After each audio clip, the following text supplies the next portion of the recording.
Good afternoon and welcome to Science Sundays. I'm Claudia Bookman, representing the Department of Sociology and a member of the Science Sundays Committee, which includes people from scientific backgrounds across the College of Arts and Sciences. As a leader in research, the Ohio State University seeks to expand the boundaries of human knowledge to understand the implications for our complex society and to enrich our individual imaginations and our collective culture. As part of sharing the fruits of those research labors, Science Sundays is one of the premier outreach events of the College of Arts and Sciences. Today, we are delighted to host Professor Hollie Nyseth Nzitatira, my colleague from sociology. Professor Nyseth Nzitatira conducts atrocity forecasts for the U.S. government and has interviewed hundreds of people who have committed genocide. Every summer, she leads an Ohio State study abroad program focused on genocide in Rwanda. And for her distinguished research efforts, she has received the highest early career research awards from the International Association of Genocide Scholars and the American Society of Criminology. She's also received Ohio State's highest teaching honor, the Alumni Award for Distinguished Teaching. In this talk, Hollie will address why genocide happens and efforts to predict and prevent this grave crime. We ask that you hold your questions until the end of the talk. There should be plenty of time for Q&A. And then we invite you to a reception in the Traditions Room on the second floor after the Q&A, where we can discuss informally further. So please join me in welcoming Professor Nyseth Nzitatira to the Science Sundays stage.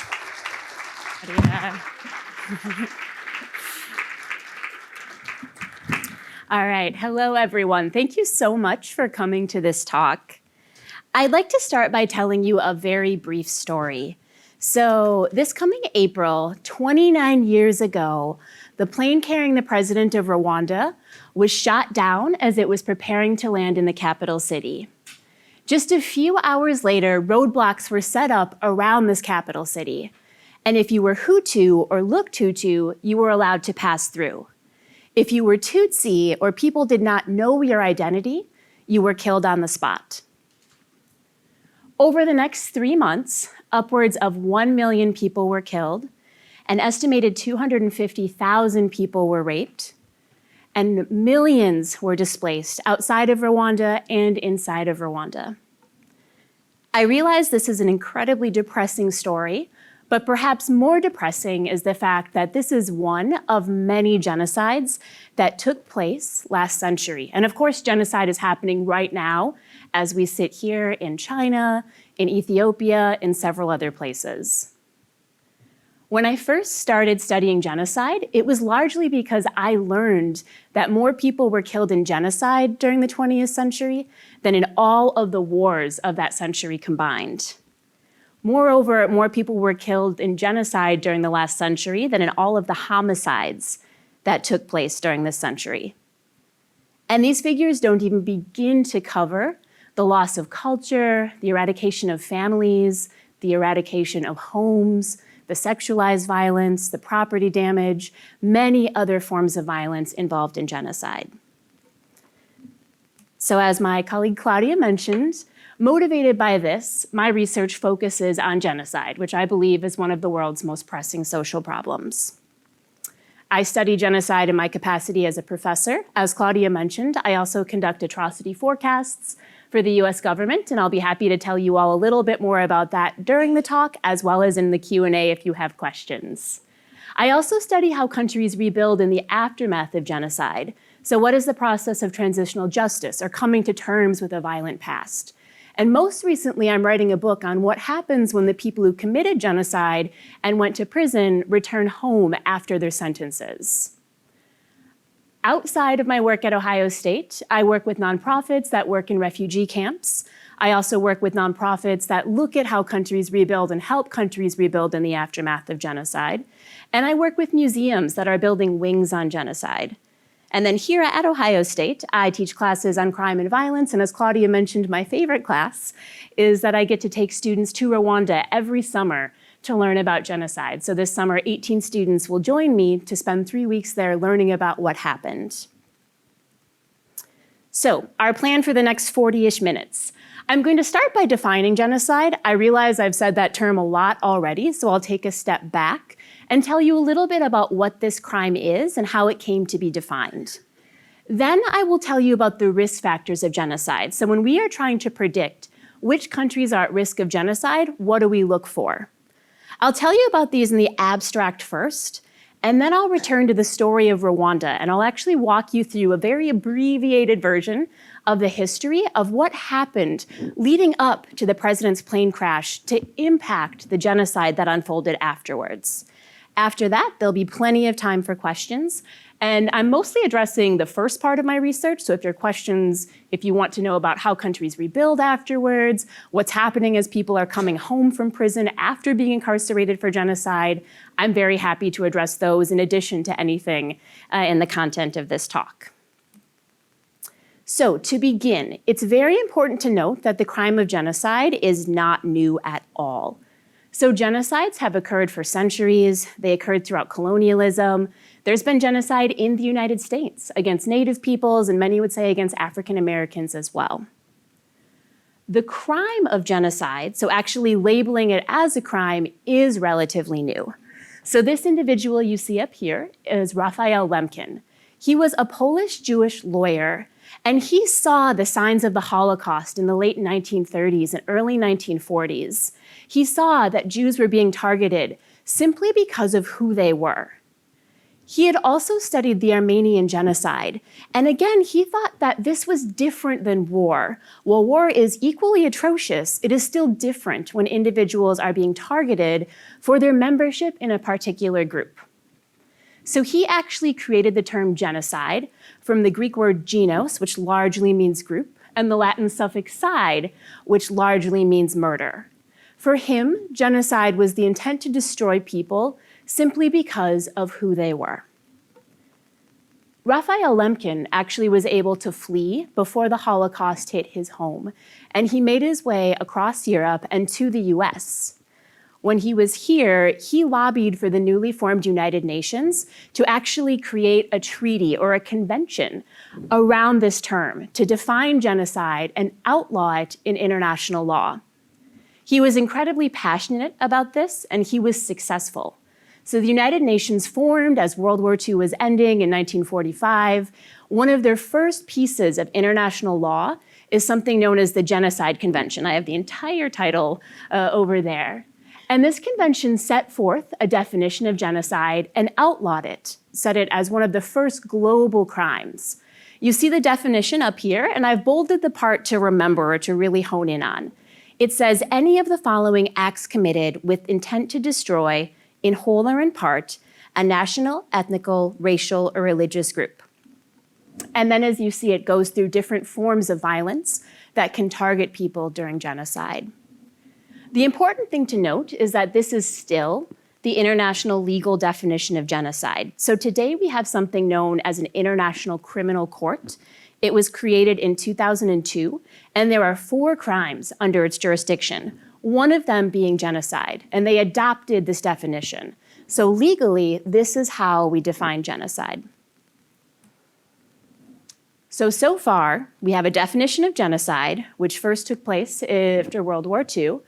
And of course, you all might know at this point in time, people around the world said never again. It's a very common phrase when people talk about genocide, especially about the Holocaust. And as you already know from how we started this talk, genocide continued to happen. So in fact, by that definition, there have been over 40 genocides since the Holocaust. Of course, outlawing something does not mean that it's not going to happen again. It just means we have a way to talk about it. So once genocide was outlawed, in the subsequent decades, social scientists set their sights on trying to understand this crime. Many of the first people who studied genocide were historians, and they wrote very important case studies of particular instances of genocide. During the 1970s and 80s, it was actually a sociologist, my home discipline, that started to look at some of the causes of genocide and started to suggest that genocide is not random, that we can actually understand when it's happening and maybe even predict it. A few things about this before I tell you about some of the predictors of genocide. The first is that when we think about what causes genocide, we engage in something looking at probabilistic causation. This essentially just means that a cause is often going to cause genocide, but it's not always going to cause genocide. In much the same way, we know that smoking often causes lung cancer, but it does not always cause lung cancer. It's very similar with genocide. Similarly, we look at multiple causation. There are a number of different factors that coalesce to essentially create situations in which genocide is possible. There is not just one or two or even three causes of genocide. Unfortunately, there are multiple. So in the models that I do for the US government, typically I'm looking at about 20 different causes, and those are used to predict the countries most at risk of genocide. I will not tell you all 20, but instead let me tell you about 5 of the most meaningful causes. These are the ones that really carry the models. In other words, these are the ones that matter the most when we're looking at what predicts genocide. And again, then I'll actually walk through the case of Rwanda, so these make sense and don't seem so abstract. So to begin then, one of the things that we know is that genocide is most likely when there's political upheaval. This basically means that if there's already political chaos within a country, a revolution, a civil war, genocide is much more likely to occur. There are many reasons for this, but in a civil war, for instance, a government is often fighting its own people, and this can make it particularly easy to then move towards actually targeting them. So civil wars are actually one of the strongest risk factors of genocide. Second, here you see a threat to the regime. Genocides do not always be targeted by governments. They don't have to have a government involved, but they typically do. And this means that we often pay close attention to the governing body within a country, and specifically if they're feeling threatened. If there's a coup attempt, so someone else is trying to take power from the individuals in power. If there's a large armed movement that's uprising against the state. If there's a revolution against the state, we pay a lot of attention to factors that might actually make political leaders feel threatened. We also know that often these leaders will take other actions first to respond to threat, and then they often turn to genocide, often as a last resort. Additionally, an exclusionary ideology, this third point up here. This will probably resonate with many, if not most of you who have learned about the Holocaust. You know that typically with genocide, there's some type of ideology that's going to cast a segment of the population as other or different or outside of our realm of obligations to one another. Typically, this is accompanied by propaganda that dehumanizes individuals, and often by laws that are going to exclude them from certain segments of society. So we have different markers that we pay attention to. Is there an exclusionary ideology? Is this also reflected in discrimination in political realms or economic realms? The fourth, then, is an unrestrained executive authority. This basically just means, are there checks and balances on the individuals who are in power? When there are not checks and balances, and as you can probably imagine, if there are not checks and balances, this individual or individuals feel threatened, there's a group that they can blame for this threat, this starts to set the stage for when genocide is most likely. Finally, we know that countries that experience prior genocide are most likely to experience future genocide. So there are probably many pathways here, but in fact, simply knowing if there was genocide in a country before, and if there's a civil war right now, that is actually pretty predictive, just those two things in themselves. So I realize this is very abstract. To give you an idea, let me tell you briefly about what happened in Rwanda. Has anyone been to Rwanda? Okay, it's always fun when there's a few people at least. So for those of you who have not, Rwanda is an incredibly small country about the size of Maryland in East Africa, so small that it's almost hard to see that the arrow is pointing at it on this map. So you can drive across the entire country in just a few hours. I want to show you a brief video before I tell you about the risk factors of the genocide. And this is largely because today we're really focusing on why genocides happen from a high level. But of course, these episodes of violence affect people, real people, and are incredibly horrific. So I wanted to show you just a couple of minutes of individuals from Rwanda talking about their experience. One, so you can see Rwanda, and two, again, so you can understand that, of course, we are talking about events that harm people.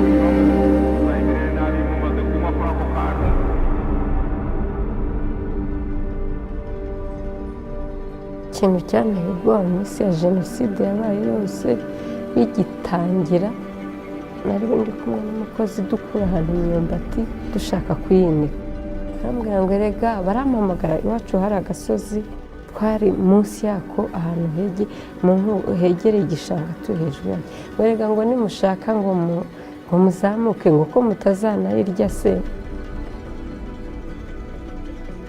Hari saa 12 n'igice aho twari turi mu nzu n'abana banjye n'abandi baturanyi haje igitero kizenguruka inzu bakubitiranimo amadirishya byose atugwamo. Icyo gihe nahise ngaragarizwa neza ko ibyacu birangiye, nagize ubwoba birumvikana.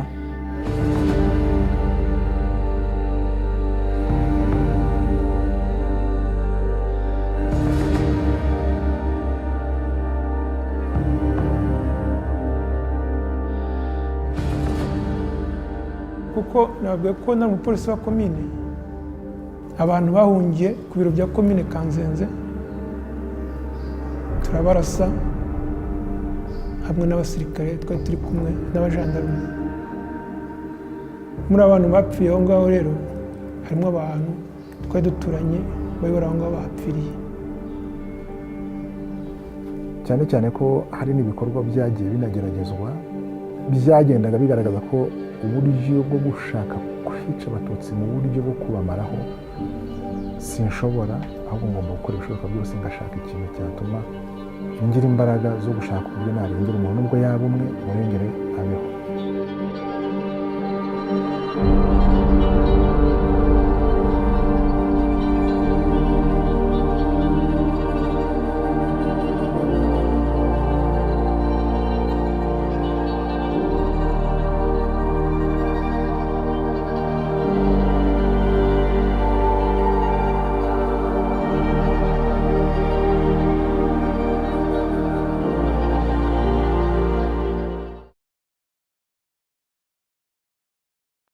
How can you get to a place where this happens? Again, as I've told you, there have been more than 40 genocides since the Holocaust, so this isn't something unique to Rwanda by any means. To understand how a country can get to a place where someone can say they killed their neighbors, we actually have to go pretty far back in Rwandan history. To begin, it's important to note that there are three main groups in Rwanda, or at least there have been for many centuries: the Hutu, the Tutsi, and the Twa. The Tutsi were the individuals targeted during the genocide. Before colonialism, Tutsi were individuals that actually owned more than 10 cows. So at this point in time, centuries ago, these were actually social classes within Rwandan society. If you had 10 or more cows, you were Tutsi. If you had fewer than 10 cows, typically no cows, you were Hutu, and you often worked on the land of Tutsi and often engaged in contracts to use their cows.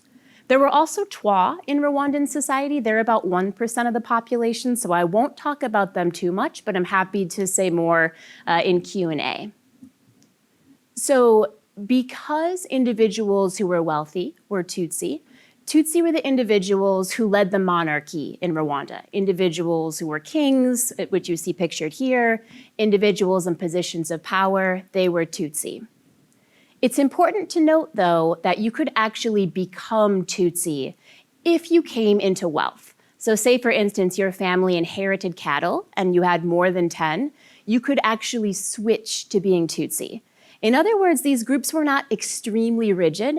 There was some fluidity and you could go back and forth. This all changed during colonialism. So Rwanda was colonized by Germany and then by Belgium.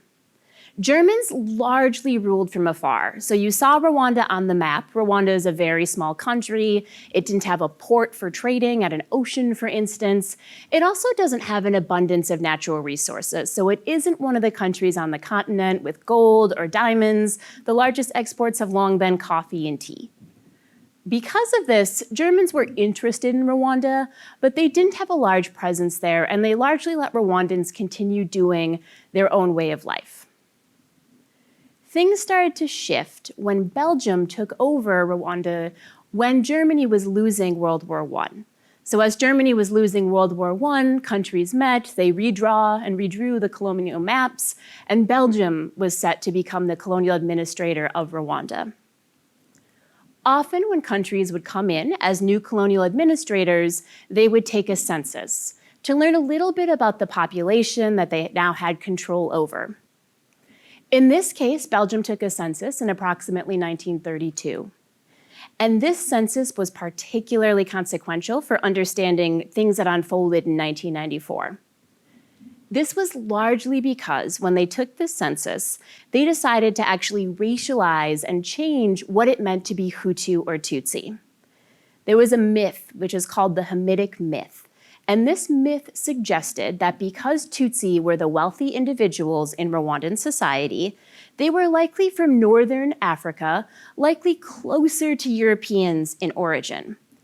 Because of this, the Belgian administrators who were taking the census said that Tutsi had to be taller, that they had lighter skin, that they had smaller noses, incredibly racist thinking, essentially suggesting that these individuals were more like Europeans, again, because they were seen as superior. They said by the same token that Hutu were shorter, that they had larger noses, and that they had darker skin. And as you see up here, they actually measured the noses as they were taking the census to try to identify who was who. They used this to create identification cards. So every Rwandan for the first time had to have an ID card. And the important thing to note here, I promise I'll go back to the light in a moment, is that this is ethnicity. So even before someone's name, you would see what is their ethnic group. Are they Hutu, Tutsi, Twa, or other? You could not change at this point in time. So no longer were these fluid social classes. They were in many ways racialized ethnicities that were becoming very rigid. Importantly, the colonial administrators also said that because Tutsi were superior, they should be in positions of power, and they set up quotas to ensure that Tutsi had most of the positions of power. The percentage of Tutsi in Rwanda changed, but often it was about 15% of the population. So you had about 15% of the population holding most of the positions of power. As you can likely imagine, the Hutu individuals who had been cast as less than Tutsi and who did not hold positions of power did not react well to this. During the 1950s, decolonization was sweeping across the continent of Africa. I should say I realize we're going very quickly through Rwandan history, so if you have other questions, I'm happy to talk about those, but at least to understand these risk factors and how they played out. So at this point in time, it's the 1950s, countries are losing their colonial administrators, they're being able to rule themselves for the first time. And at this point in time, there was something known as a Hutu revolution within Rwandan society. Essentially, groups of Hutu elites started coming together, suggesting that when Rwanda gained independence, there should be a Hutu president. That Hutu had borne the brunt of Tutsi's fortune for many decades, if not centuries, and that Hutu deserved to lead the country and to get what they owed. They started forming ethnic-based political parties. So there was a party called Parma Hutu for the Hutu, basically suggesting that what people needed in their society should be drawn along ethnic lines. Importantly, this was also tied to rhetoric that blamed Tutsi for their subjugation. So they said that the colonial administrators had subjugated them, but Tutsi had also done so. This revolution was successful. So in 1962, Rwanda gained its independence, and with it, its first Hutu president. It's also important to note that during this point in time, as this revolution was taking place, as independence was being gained, there was a lot of violence against Tutsi. So again, many Hutu perceived Tutsi as the reason for their marginalization, and there were small periods of violence, some even say a genocide, though it's not well documented, unfortunately, in any historical literature, but there was violence targeting Tutsi, suggesting again that they were the ones that Hutu were subjugated for so long. Many Tutsi fled the country. So on this prior slide, those individuals here were Tutsi fleeing the country because of this violence during this revolution and as this Hutu leader was coming into power. So in 1962, you see a first Hutu individual coming into power, the first president. And at this point in time, everything within Rwandan society essentially flipped. You saw Hutu in positions of power, Tutsi being marginalized, and you saw quotas essentially put in place to keep Tutsi marginalized. So again, a complete reversal of roles of power within society, as well as a lot of fear and mistrust of Tutsi.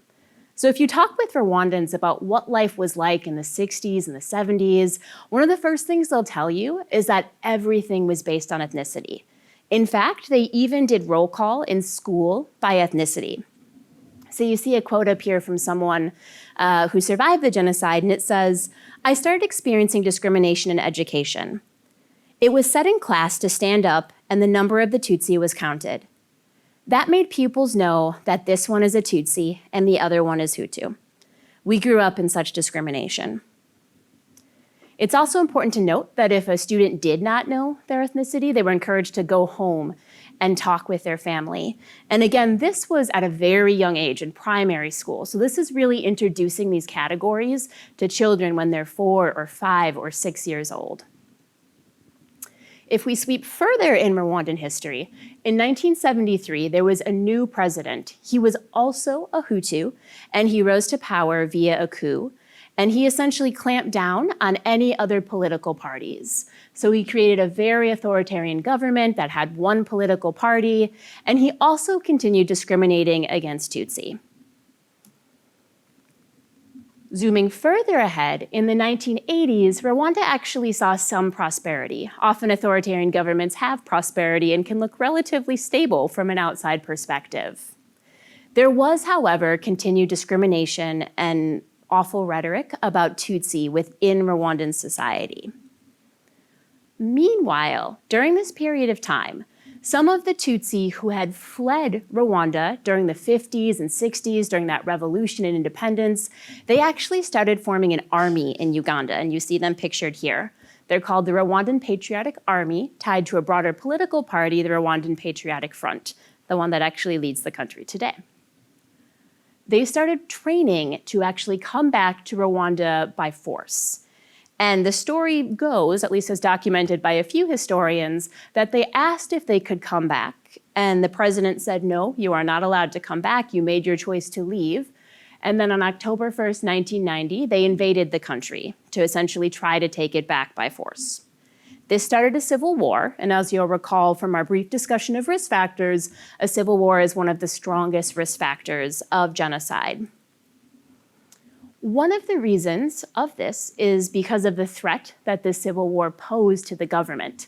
So here is a government that just got power a couple of decades beforehand, wanted to keep power, and here was a mostly Tutsi army coming back in, trying to take their power.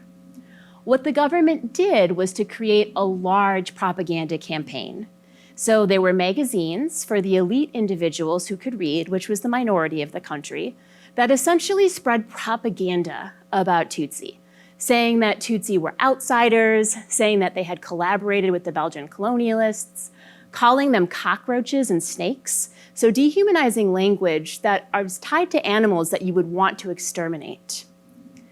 They also created a radio station So in July of 1993, the government helped to fund a radio station that was not the government radio station, but nonetheless helped to be funded by the government, called Radio RTLM. And this radio station broadcast propaganda about Tutsi on a daily basis, both before the genocide and during the genocide. I have a brief YouTube video here of a couple of different clips of Radio RTLM, just so you can get a sense of what this radio station was like. Dimanche 19 juin 1994, et il est 16h22 à Kigali, dans le blindé de la FLM. Avis à tous les Guinéens qui nous écoutent. Oui, à tous les Guinéens qui nous écoutent. Le Rwanda appartient à ceux qui le défendent vraiment. Et vous, les Guinéens, vous n'êtes pas des Rwandais. abatwumva ko nyine abantu bose bahagurutse kurwanya inyenzi inkotanyi n'ababwiye abasirikare bacu nibo ba mbere mbabwira urubyiruko rwagutse kugira ngo bafashe abasirikare bacu mbabwira inkumi mbabwira abasore murabyumva rero inyenzi ntabwo zishobora gukandira abantu bose imana tugira iwacu nuko ari bake cyane ni bake cyane ndetse nubwo twabariraga ku ijana 10 ku ijana ubwo basigara 8 ku ijana abantu se koko muze twishime inshuti inkotanyi zashize muze twishime inshuti yewe imana nyirenganya koko kuvuga hano niturwana tugatsinda inyenzi inkotanyi burundu bazadutwira urubanza n'ububaho kuko ruzaba turarwanya kandi batsinda nidutsindwa byo birumvikana iyo twarigisira mu gihugu. So again, a lot of that was from the action. But you see it's very exclusionary rhetoric that's casting Tutsi as cockroaches, that's celebrating their extermination. And this was being broadcast in the months before the president's plane crash. Again, there was a civil war that was taking place. Tutsi were cast as outsiders and as different. Everyone knew that this army was mostly Tutsi, and there was a lot of fear within the country. So if you talk with people about what was it like in Rwanda in 1993, in early 1994, they will say something like this. So I was often avoiding meeting with groups in the community and my neighbors. They were hiding things from me, and so our relationship was filled with suspicion. I was fearful to join neighbors. I was lacking trust in anyone.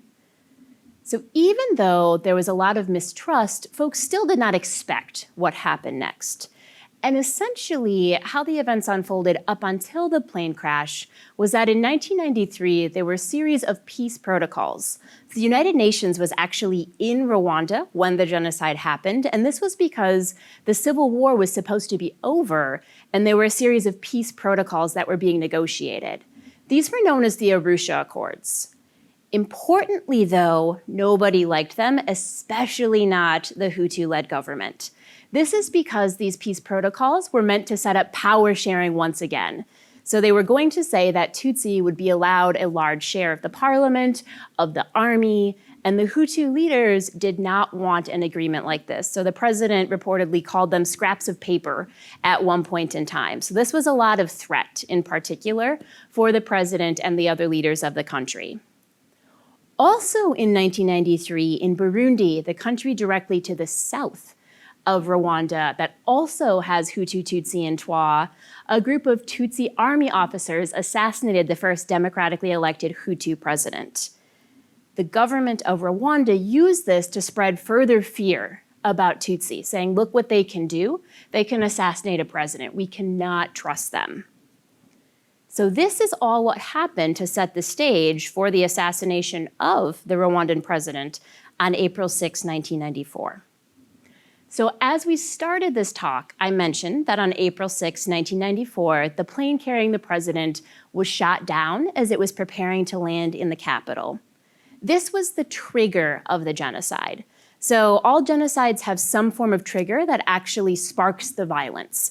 This isn't the cause per se, but it impacts when it actually starts. In this case, the plane was shot down, a crisis committee took over the government, and essentially said that it was this Tutsi army that shot the plane down. To be very clear, nobody knows who shot the plane down. There have been several different inquiries into this.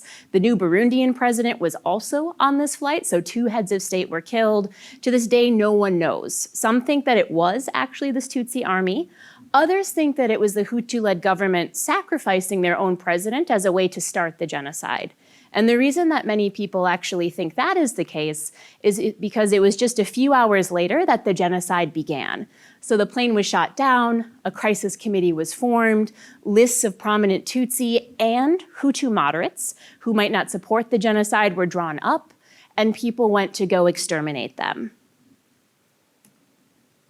So before I tell you just briefly about the genocide, just as a review then, we see how these risk factors were all reflected in the case of Rwanda. So in terms of political upheaval, we had the civil war that had started in October of 1990, where there was this mostly Tutsi army trying to come back into the country, to come back in by force, but also trying to take the government. So this spread fear throughout the country, and it also meant that the government was threatened. The government was further threatened, you'll recall, because there was this looming peace agreement where they would have to give up a power-sharing deal with Tutsi individuals.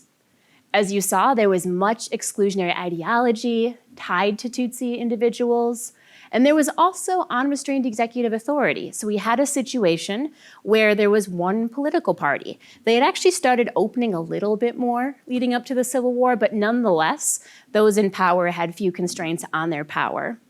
And again, as you saw, there was violence as there was this Hutu revolution, independence, so we saw prior violence coming into the fold as well. What happened next, to briefly summarize as we come towards the conclusion, is that violence started at different places in different times. So essentially, when genocide starts within a country, it does not start all at once. As you see from this figure, the darker blue areas are where it started first, and then the green area is where it started last. And when I say last, it was just about 3 weeks, so everything was very, very swift. With respect to where it started first, my research and the research of others has shown that it started first in areas that the government had the most control. This makes sense, as there was this crisis committee that came on board. They actually broadcast over radio RTLM suggesting that the president's plane had been shot down. It had been shot down by Tutsi, and that people needed to defend themselves. So places where the government had control saw earlier genocide. Places where the radio broadcast saw earlier genocide. So my research team and I actually reconstructed where the radio was broadcasting based on the hills and the tower location and all kinds of fancy statistics about the towers. And we used this to see, did this radio station make a difference with the onset of the genocide? And it did. The other thing that mattered was social cohesion. So if you think about the bonds between people and communities, we have different ways to measure them. But places with lower social cohesion, so less trust, fewer bonds, genocide started earlier in these places as well. In many instances, Tutsi fled to churches, thinking that they would be safe, and they were not. So in many ways, one of the reasons this genocide was so fast is because individuals fled to common locations. Often they would flee to the church within their community, and this is actually where they would be killed en masse. So these are 2 different churches, Nyamata, which is south of Kigali, the capital city, and then Nyarabuye. In Nyamata, over 10,000 to 12,000 people were killed. In Nyarabuye in the south there, over 40,000 people were killed. And just to give you one quote, again, as we're going from a high level, I think it's important to remind ourselves that these are people. And as we look at these huge statistics, like 1 million people, to really bring it down to an individual level. So one individual who survived remembered this time and said, during the genocide, it was risky staying at home.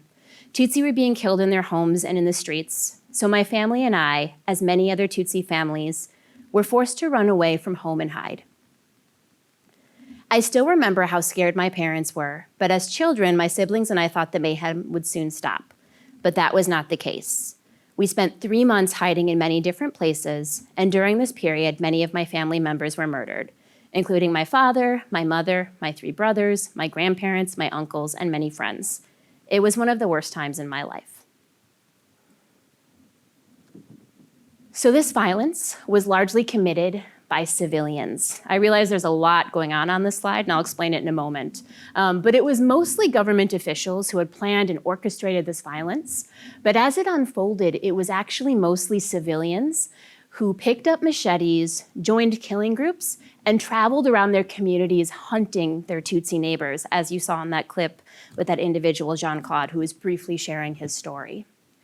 In fact, my research team and I have looked at the court records from the individuals found guilty of genocide in Rwanda, and over 230,000 individuals were found guilty of committing violence. And these are just the individuals who were found guilty. So essentially hundreds of thousands of civilians, most who had never before engaged in violence, did perpetrate this violence.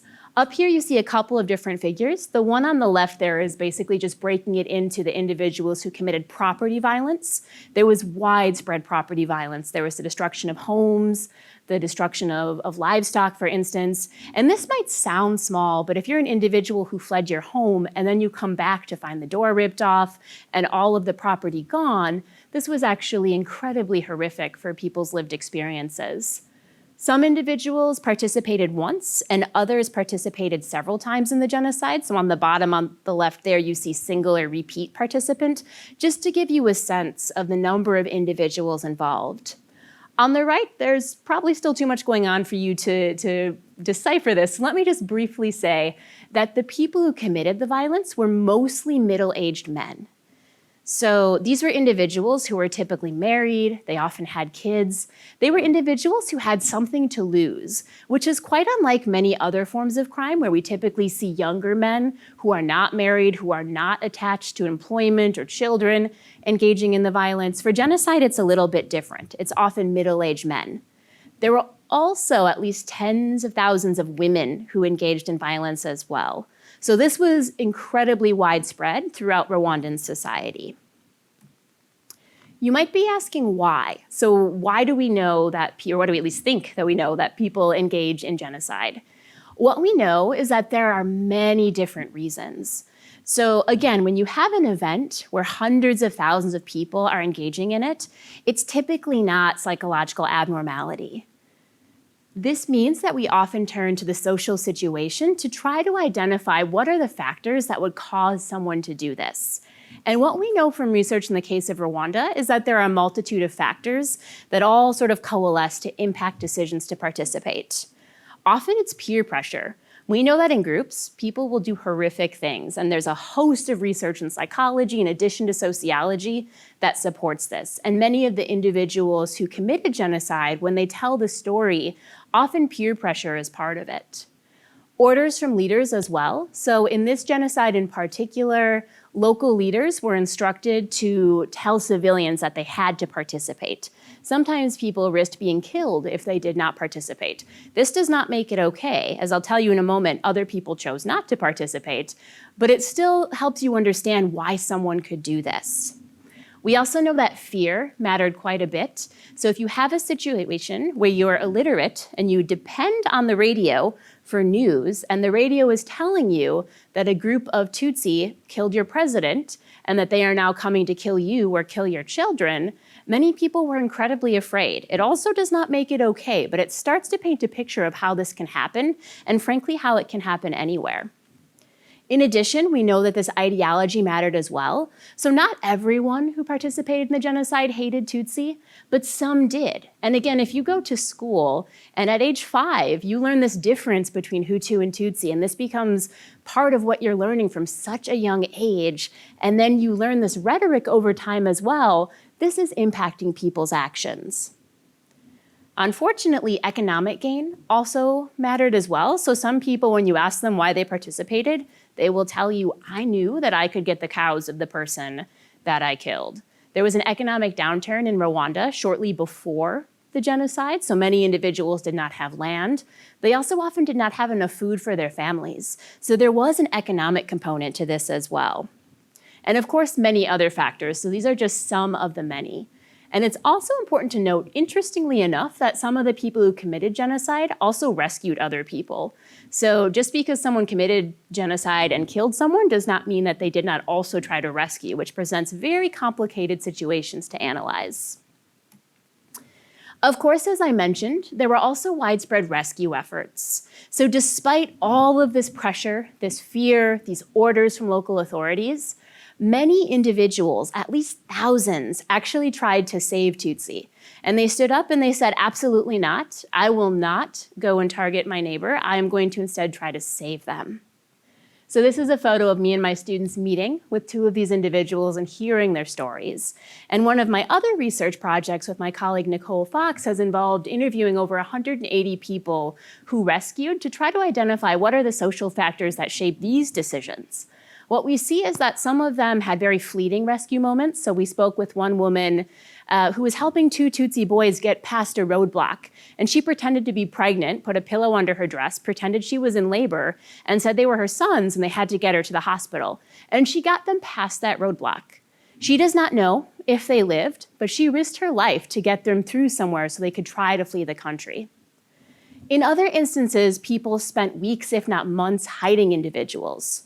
Rwandan homes were and still are very modest, so most of the time this meant that they dug a hole in their banana plantation or in their backyard, large enough for people to fit in it. They lived in this hole, they covered it, and then they would bring them food at nighttime or when it was raining so they would not be discovered. So these were incredibly heroic actions, and I'm happy to talk a little bit more about what may have been driving these individuals in particular. So to wrap it up then, really quickly, how this violence ended. So you already saw on the video, this was about 100 days. It was actually a little longer than 100 days, but 100 days is what people tend to remember. What happened is that the Rwandan Patriotic Front, so this army that had been at war with the government before the genocide, actually reinvaded the country and waged a civil war against the government that was perpetrating the genocide, and they actually were able to take over the capital city. So on July 4th, they took over the capital city. July 4th is also a very important holiday in Rwanda because of this. And this eventually brought an end to the genocide. So killings continued in some parts of the country for a few weeks longer, but they were able to stop the government and stop the civilians perpetrating violence. At this point in time, there was a massive refugee crisis. So it's estimated that at least 2 million people fled the country, mostly to then Zaire, which is now the Democratic Republic of the Congo. And if you haven't learned about this region, this triggered other violence there. So the ripple effects of this genocide continue to this day. The last thing I want to note before we recap, hopefully what you'll be taking away from this talk, is that Rwanda then set its sights on facing the genocide. And I think this is important because there are many places that experience genocide and do not talk about it, do not face it. And this was not the case in Rwanda. So just a few years after the genocide ended, the new government set its sights on trying to do something about the fact that hundreds of thousands of people had committed genocide. They originally tried them in their existing court system, and they quickly realized that this was not going to work because their court system was so small, but also that they wanted a more public way to talk about what happened. So the government created something called gacaca courts. I also study these, and I'd be happy to talk more about them during Q&A. But essentially what they did is the government said that every community would have a court. And this court essentially was lay individuals from the community who were elected to serve as judges. So in this photo, these individuals wearing the sashes in this lower right-hand corner, these are the judges. They did not have any legal training. They were trained for a few weeks as part of this process. And they were elected to preside over trials for genocide. These trials were public, so they were meant to bring people together to have conversations about what happened. And in many communities, they took place every week between 2002 and 2012. So there were almost 2 million trials to have conversations about what happened. These are the courts that sent many people to prison, and now the individuals who committed genocide have been coming home back to their communities. So as I mentioned, my most recent project is looking at what is happening as they are coming back, often to live side by side amongst the very people they harmed back in 1994. So as a recap then, if you're looking for things that you're taking away, hopefully you learned something. We started with the definition of genocide, so the fact that this term was coined in 1948. It's the intent to destroy, in whole or in part, a national, ethnic, racial, or religious group. We also spoke about how just because genocide was outlawed in the wake of the Holocaust does not mean that it has not continued to happen, that there have been more than 40 genocides since the Holocaust, so that a group of us focus on how do we actually predict these episodes of violence. We looked at major risk factors of genocide. So if someone were to ask you, why does genocide happen? Hopefully, I don't know why someone would ask you this, but maybe they would. And if they were to ask you this, hopefully you would have an answer in which you could point to these 5 major factors that will coalesce to create situations in which genocide is possible. And then we saw how they played out in the case of 1994 Rwanda. So with that, I really appreciate your time. I look forward to your questions. And here's my email if you have any questions and want to be in touch over email.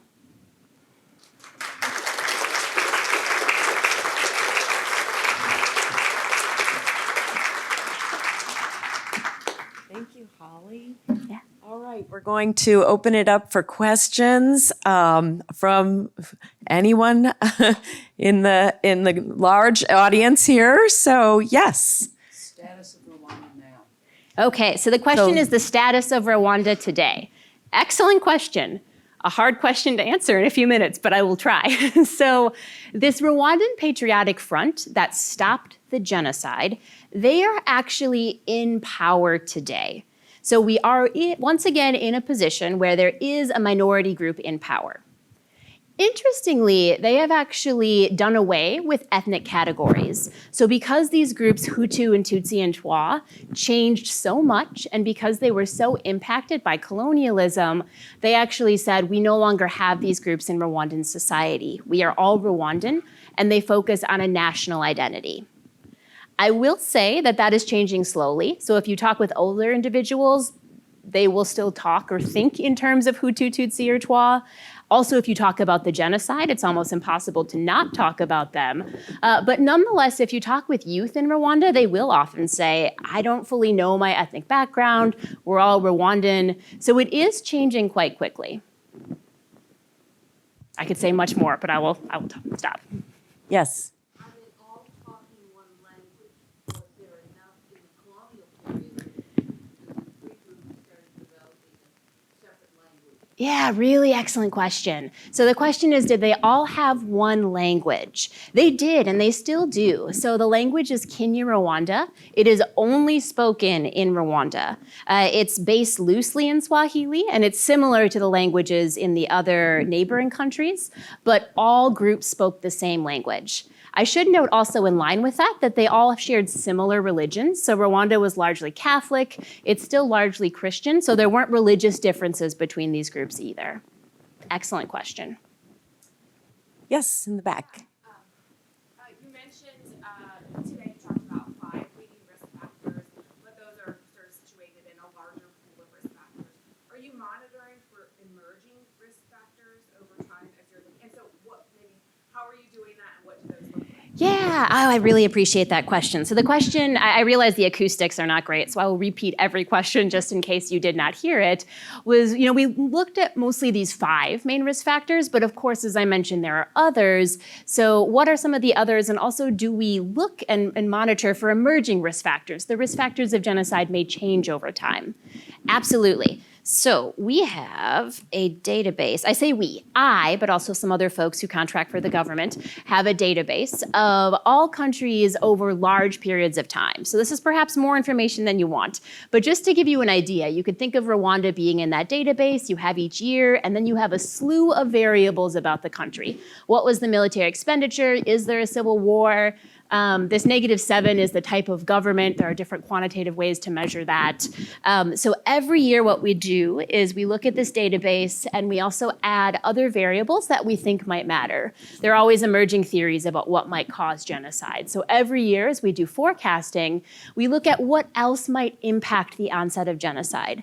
To give you a couple of ideas, for instance, we can look at You see international war, you see GDP here in particular. We often look at the infant mortality rate. People are often surprised by that one, but it's a good measure of state capacity. How are people doing on the ground? So it's actually very predictive. So infant mortality rate is one of the ones. So there are a number of different variables that get factored into the models.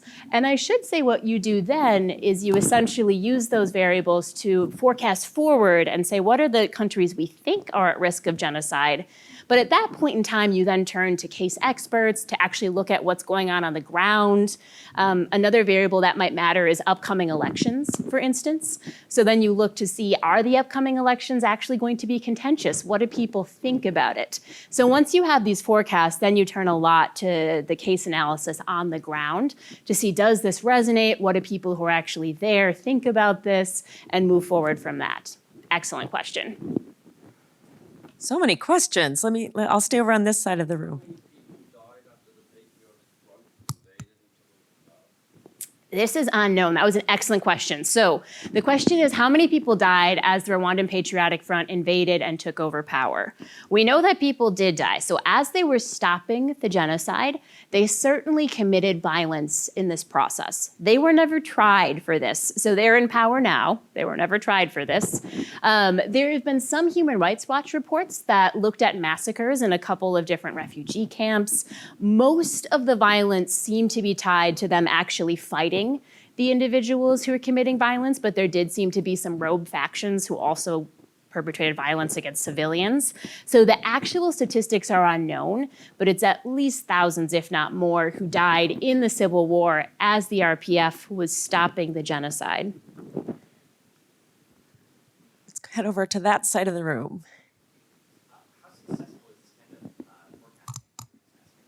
Yeah, I might even have a slide about that. Yes, I do. Okay, I put in lots of supplemental slides. Okay, so what we can actually do is use this forecasting to see like how good are we at predicting genocide or atrocity. So I predict genocide, but in a lot of the forecasting I do, I look at other forms of atrocity as well, group-based atrocity or atrocity that isn't targeting groups, perhaps the targeting of civilians, for instance, but not a particular group of civilians. So what you can do is actually look at how well are you doing in a training and a test sample. So this is a little old, but you can actually predict in one sample and then use it. So you could draw your predictions from 1955 to 2016. And then you can use that to say, what would have my models predicted going ahead of it? And largely you're seeing the true positives and the false positives, false negatives, true negatives. So basically when you're looking at how good are you doing, you don't just want to say how well did I predict it, because you could have predicted it in 150 countries, and sure, you're predicting most of them then, but you probably have a lot of false positives. So this is a long way of saying as you look at this, it's generally quite good. So generally above 95, 96, 97% predicted. The problem then becomes, what do you do with this information? So if you can actually predict genocide, my job is not then what happens after that. And that is a very different and complicated matter of what happens then in these countries. To give you an example, the genocide in Myanmar that started in 2016, this was well predicted. Unfortunately, it still happened and it's still happening. So sometimes even if you can predict violence, the prevention efforts are a different story. Yes, the gentleman right in the front row.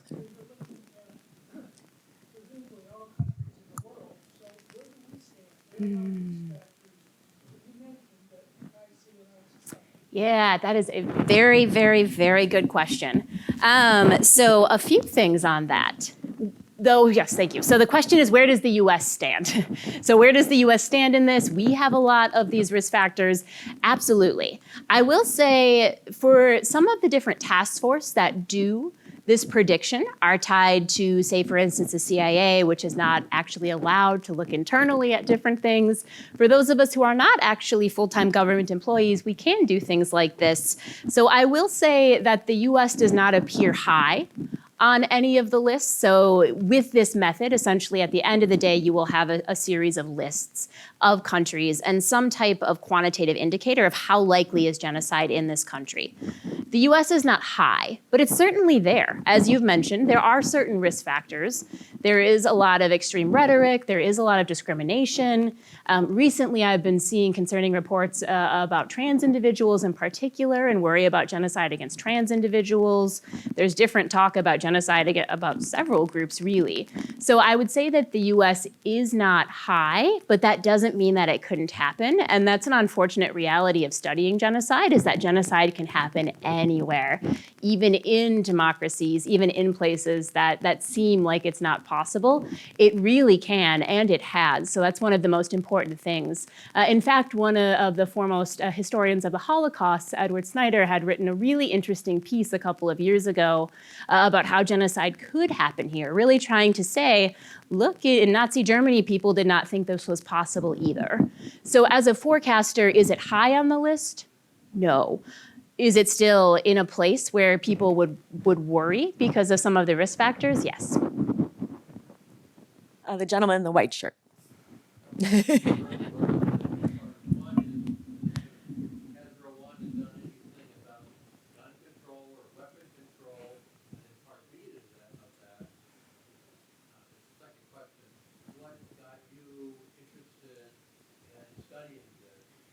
Yeah, so the first question, I really appreciate both of those, is has Rwanda done anything about weapon control, gun control? Yes, so civilians are not allowed to carry arms in Rwanda. I should say, however, that most of the violence in '94 was carried out with machetes and clubs. These are common farming tools, so civilians are allowed to have those. But in terms of guns, which was also part of the genocide, the civilians are not allowed to carry guns. The second question was what got me interested in this. Actually, I saw a talk on genocide. So for students here, I was a student who saw a talk on genocide. I was going to be a human rights lawyer. That was my plan. I was going to take the LSAT. And then I saw a talk on genocide. And the individual speaking spoke about a lot of violence I had never learned about. So I'm from a very rural community in Wisconsin. My mom didn't go to college. I did not know a lot about the world as I was hearing this talk. And the individual who was speaking spoke about genocide in Guatemala and Cambodia and Indonesia. And I went back and I ordered books on these genocides and I started reading about them. And then I decided to go do my master's and PhD in sociology to study it. And then had to go explain to my family that I wasn't going to go to law school. In fact, I was going to study sociology, and they were very confused. My dad even mailed me like an LSAT prep book to be like, no, I don't know if you want to do that. But I, over time, of course, they came around, and it's something that I plan to study just for maybe my master's or PhD. But with things like this, the more you study, the more questions you have. And topics like this are also woefully understudied in particular.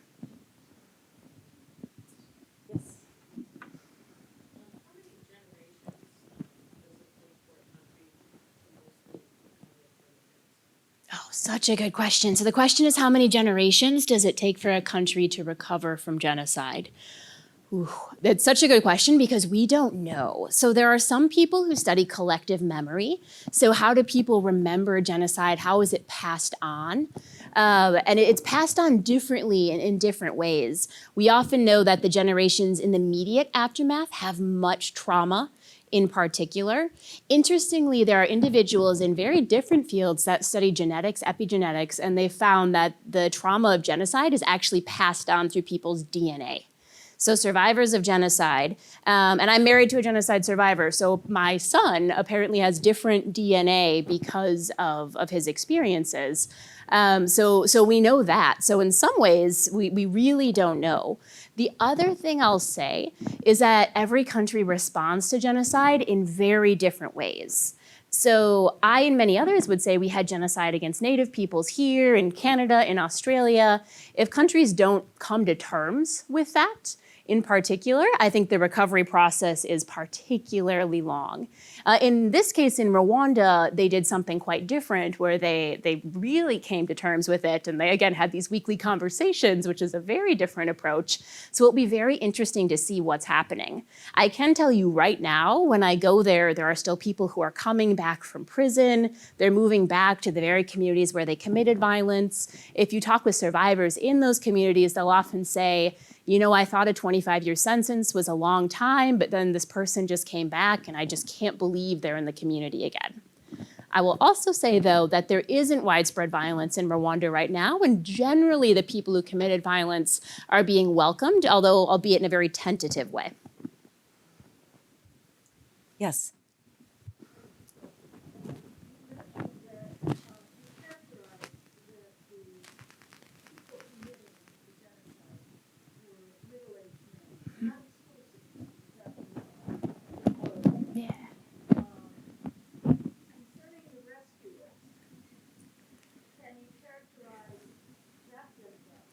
Yeah, so the question was, if we look at the individuals who committed genocide from the court records, which are flawed but still the best tool we have, it was largely middle-aged men. What about the individuals who were rescuing? Is there a way to see their demographic? I love that question because we don't quite know. And the reason is that there has never been sort of a national survey of individuals who rescued. When my colleague and I started our project interviewing people who rescued, we went to an organization that had done the closest thing. They had tried to survey in a few places, and we immediately realized that most of their lists were men. And we asked, you know, did women rescue? This seems a bit skewed. And we quickly found out that if a man and a wife, you know, rescued together, the man would get the credit as the head of the household in Rwandan society. So when we've been doing our interviews, we've been trying to find women who rescued in particular. And because of that, I couldn't tell you if it was more men or women. I would say that there are many instances, because of the patriarchal nature of Rwandan society, where a wife wanted to rescue, but the husband said no, and they had very divergent views, and often it was more of a family decision. We also know it wasn't typically children either. Often they just weren't in a position to do so. In some ways, sort of similar to social movement research. So in social movement research, there's a host of studies that look at things like biographical availability, and we know that often someone has to be available to care about a social movement, and in this case it's at least not children, but we don't have a good grasp on the demographics, so I really appreciate that question. What we do know is that it was certainly many men and women and families, so children did sometimes rescue with their families, but were not going out to do so on their own.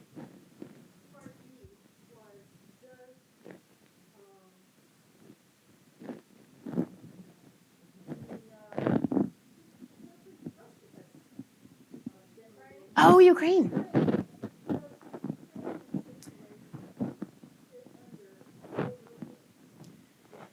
Yeah, that's an excellent question. So, interestingly enough, it is very high on the list. So what's happening in Ukraine, absolutely.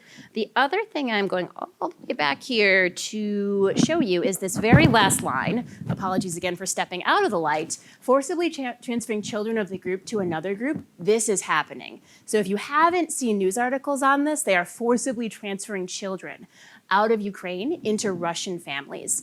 And when we see this happening, often what they're trying to do is change the culture. We saw it in residential boarding schools for Native populations, actually taking people from their homes. So just by that definition alone, it would actually be genocide. There's no threshold in particular, so it doesn't have to be a certain number of individuals affected. And it's at least thousands, and that's that have been documented in particular. Okay, let's have one last question and then we can hopefully continue the conversation during the reception. Yes?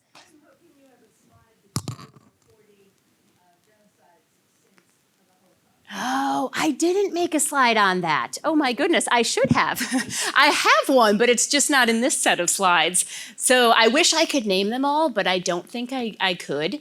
But if you email me, I can send it to you. I will put my email back up there. I was going to say I don't trust myself to tell you all 40. I will say that in many of them, political groups are also included. So you saw in this list of the definition of genocide, it's 4 main groups, and political groups aren't actually included in that. When people study it, they often include political groups as well, and there are many instances of political groups being targeted. But if you send me that, I could send you a map or just a list of all of the countries that have experienced genocide since the Holocaust. Excellent. Well, please again, join me in thanking Hollie.